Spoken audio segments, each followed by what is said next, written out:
This evening's broadcast is brought to you by Home Guys Home Services and All-in-One Talent Worldwide.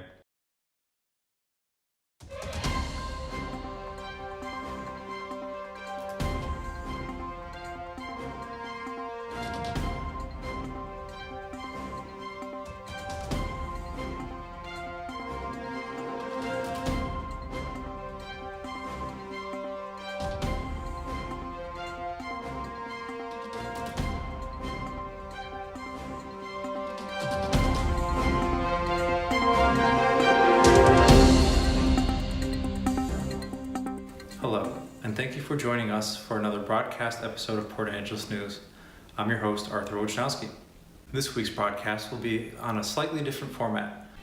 This week, we headed on down to the ESP, where we talked with the owners of the ESP track and discussed a little bit about what changes have been made to the track and things that are to come. Hi, my name is Jeffrey Belay, and I'm with Port Angeles News. We're out here today at the ESP track, and we have some special people I'd like you to meet. Hi, how are you doing today? Doing good. Good. Dan Morrison. What's your name? Kelly Morrison. Thank you for having us out here today. What makes your track so special? Well, our track is basically a world-class track. We've been racing for 12 years, my wife and I, and we own the sprint boat team, Wicked Racing. And we've just studied a lot of these tracks. I'm an excavator by trade, and I'm the one who's built this track for the most part. We made it in design so that there are no bad seats in this house. We have a lot of spectators that all run away happy just because it was just a great day and good jazz for our community. Well, I heard that this park, it's kind of a special thing for volunteers. They come out here and volunteer for you all the time? Oh yeah, it takes about 100 volunteers to run an event for just our event is on Saturday, but we start on Thursday with people pulling in, they're camping, they're spending their money in our city. It's just amazing what it's done for our town.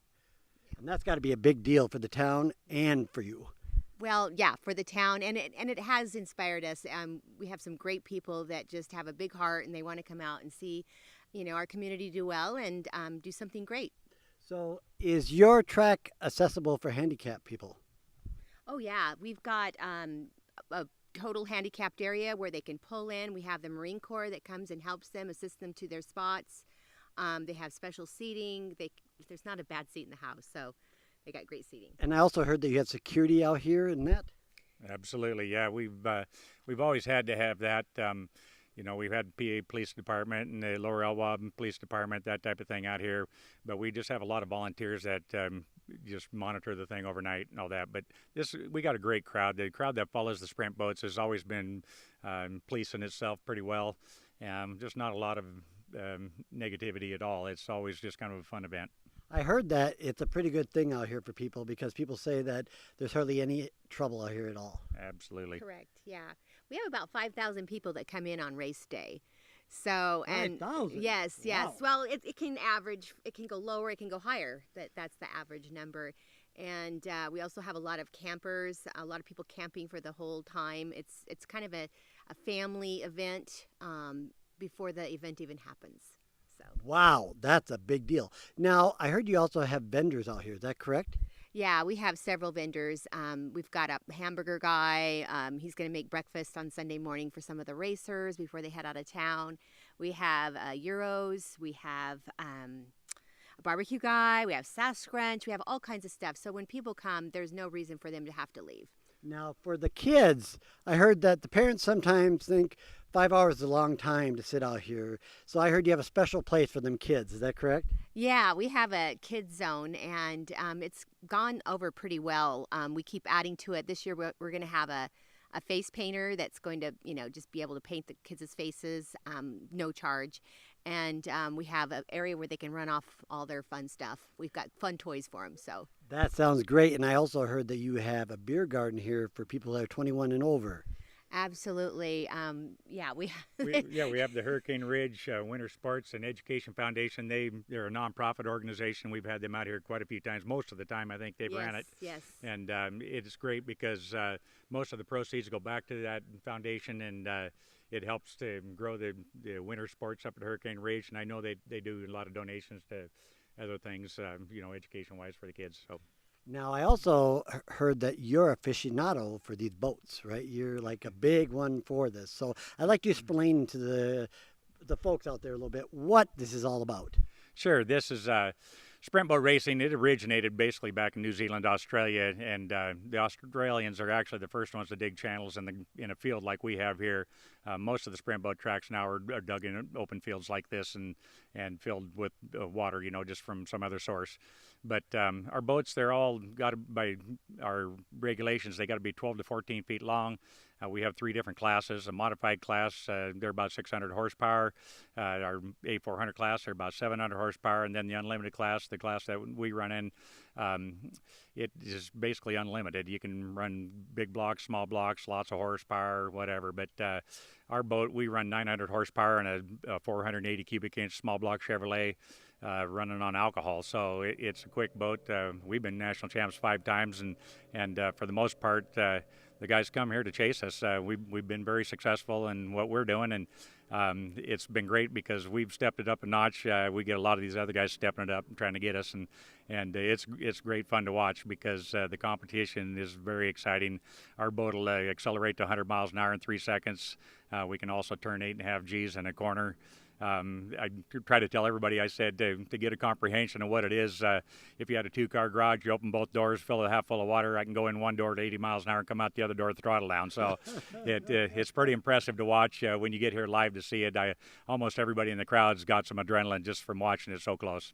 Well, I can't wait to see this, and we're very lucky because we're going to have another person out here with you guys, kind of walking around with you, doing, asking some questions about your track and different things like that. That's one of our wonderful people that are for Port Angeles News out here, and we want to thank you so much for having us today, and we'll let you talk to him, and you have a great day now. Thank you. Awesome. Thank you guys very much. Thank you so much. You bet. Thank you. Hi, I'm Arthur Wojnowski here with Port Angeles News, and I'm going to be introducing you to some guests from the ESP Extreme Sports Park with Wicked Racing. We are here today with Dan Morrison. And Kelly Morrison. So can you tell us a little bit how the race itself goes? Absolutely. We have a paved ramp over here that we usually have 4 boats coming onto the ramp at one time. One boat is on the track all the time. The race is very fast paced. What happens is we have a race controller that sits on the hill here. Each boat idles on around. When the flag drops right here, we have a beam between these 2 tunnels here, a beam of light that breaks the beam, and once that happens, the digital clocks that are all around the track take off. The fans can see the time starting, and the boats accelerate right out of this spot right here, and through the rotation that is memorized, they do their lap on the track. When they finally complete their lap, they break a beam on the far side of the track over here. The clock quits, shows their time, and immediately upon idling back into the launch area, the next boat's getting fed out to the track. So it's real quick, fast pace. A lot of the people that see us, they go, you guys are like fast food. America loves fast food. It's quick pace. We get it quick. We don't have to think and wait. None of that. So our sport's very exciting that way. You don't have a lot of downtime. And how fast would you say are the average lap times? Well, and it always depends on the length of the rotation, how many corners we're taking, that type of thing. But typically we're traveling about a mile on the rotation. We'll do it under a minute. A lot of times you're in the fast class, you're running 35, 40 seconds on a lap, something like that. Again, it depends on which rotation we're on and that type of thing. But the exciting thing for the fans and the people that watch this, I think, is just during our 4 qualifiers, getting ramped up, you're learning the course, you're putting it in your head, you're learning where the speed is on the track. As you get to about the 3rd and 4th qualifier, you're starting to get it figured out. You're starting to go fast. And so everybody can feel it building. And then when you get in the elimination rounds, now it's go fast or go home. And so by the time you get to that part of the thing, the crowd's on the edge of the seat, and the speeds are coming up, the boats are pushing hard. Our track, I got to tell everybody that our track is famous for speed. This is a really fast track. Most boats can hit wide open on this track and through most of it. A lot of the guys look at our channels, and some of the tracks around, they're little narrower channels. These channels are relatively wide compared to a lot of them. But what that does is it increases the speed. So now all of a sudden you're hanging on the edge at a higher rate of speed. If you do crash, you're going to crash big. Port Angeles is famous for big crashes. We've had a couple boats actually do double barrel rolls in the air, endos, some pretty violent wrecks. Knock on wood, we've had nobody hurt bad. Few bruises and things like that, but no ambulance rides, nothing like that. It's relatively safe. We have a lot of safety equipment in the boats that keep everybody safe, and we go through safety techs and just things like that to keep the racers safe and the crew safe. It's just exciting. It's anybody that's ever seen our sport, I have never heard anybody go, that was okay. It's not okay. It's awesome. It's an awesome sport to watch, and you can't go to the next town to see it. That's why we're kind of unique here in Port Angeles. You got to go a long ways across this state to get to another track. So it's exciting. It's great for this community for sure, and that's our motivation. So we heard that you had some interesting new changes in the track, and what would that be?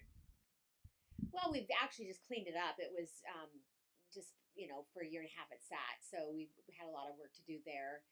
We've gotten rid of the tires that were in the back as a backdrop. We don't need those anymore. We're using hay bales and just trying to clean up the place.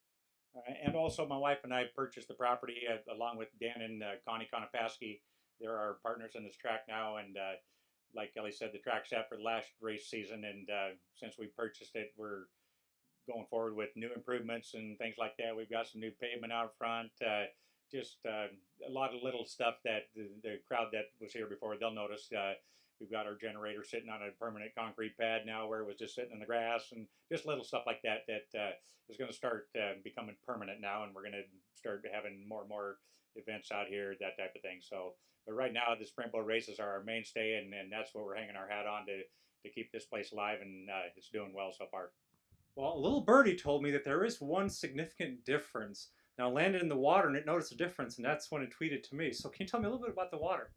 Well, the water is, we're getting it from a new source now. We were pulling out of a stormwater detention pond out of the Port of Port Angeles, which was great, but it was a lot of work. It's 1,600 feet away. We're having to get a pump big enough to push it all the way up here, that type of thing. Now we're actually tapped into the Dry Creek water system. We have a 2-inch water main out front, and now we open a valve, track fills up, we close the valve, and everything's good. All fresh, potable water, which is great, and when we're done, we'll use for irrigation, things like that. So yeah, it's a lot easier. We're trying to make our life easier. Yeah, sounds like it's going to be a lot easier and a little bit more savings and cost as well, it seems like, with that. Well, yeah, it'll cost a little bit for the cost of the water for sure, but just the time spent, and like I say, just the chasing pumps and dealing with all that, monitoring all that for a day or two while it's pumping. Yeah, it's going to be lots easier in our lives, I'll tell you that. Sounds like it. So I've heard from a lot of fans that you guys have a beer garden, and this year, where's the beer garden going to be? Well, the beer garden now is where the big aluminum bleachers are over here, and just to the right of that, the Hurricane Ridge Winter Sports and Education Foundation, they are the ones that typically run our beer garden, and they set up a couple big tents off to the right side of that, and that beer garden of ours is packed full, especially if it's a nice hot day like it's going to be this weekend, and I'm sure they're going to do well. Okay, very cool, very cool. I'm sure they're all going to be excited about that beer garden when it gets hot. So can you tell us a little bit about the track itself in terms of how you guys do the layouts for the actual races themselves? How do the boats get on the water and do a specific loop? Okay, well, what we have is we call them rotations, and we actually designed 3 different rotations each year. And out of the hat, the day before the race, we draw one of the rotations, and that's the rotation we're going to run on the race day. Everybody runs the same rotation. Typically, they're anywhere from 24 to, say, 35 corners, something like that. It's all off of memory. That's why we all have navigators in the boat. Navigators are typically pointing direction, left or right. It's just kind of a backup for your brain to know that you're thinking right. Like I say, we got 12 hours to put it in our head, so you go to sleep with that thing in your head, and you wake up the next morning, you go fast you can on that rotation. It creates quite the challenge. It's not like there's a white line that you follow around here. You got to go and turn on the right spots, and again, you're racing, so you go as quick as you can. Basically, to let everybody know how it works, though, we all have 4 qualifiers. Every boat gets 4 qualifiers, and your fastest time in those 4 qualifiers is what puts you into the elimination rounds. In the elimination rounds, either you're going fast or you're going home. So if we go to an 8 cut, typically fastest 8 boats go into eliminations. Next round's 4 boats left. They go into the rotation, and the fastest 2 of those go to the finals. The last 2 boats are going for the gold. So it's exciting. It brings the fans in, and you get a lot of adrenaline as a fan. it's up close and personal. You know, the furthest person away here is maybe 120 feet away from him, the boats, and the closest guys are about 80 feet away. And we stuffed thousands of people into that little gap all the way around this track. Not a bad seat in the house, and the excitement's way up there, way up. Sounds very exhilarating. Well, Mr. and Mrs. Morrison, thank you so much for taking the time to talk with me about the track and the events that you guys are going to have coming up here. Well, there you go, folks. Some fast-paced action here in Port Angeles, located at the ESP Park, right behind the airport. So if you're interested in looking at some fast boats taking sharp turns, going 80, 90 miles an hour, come on down to the ESP track.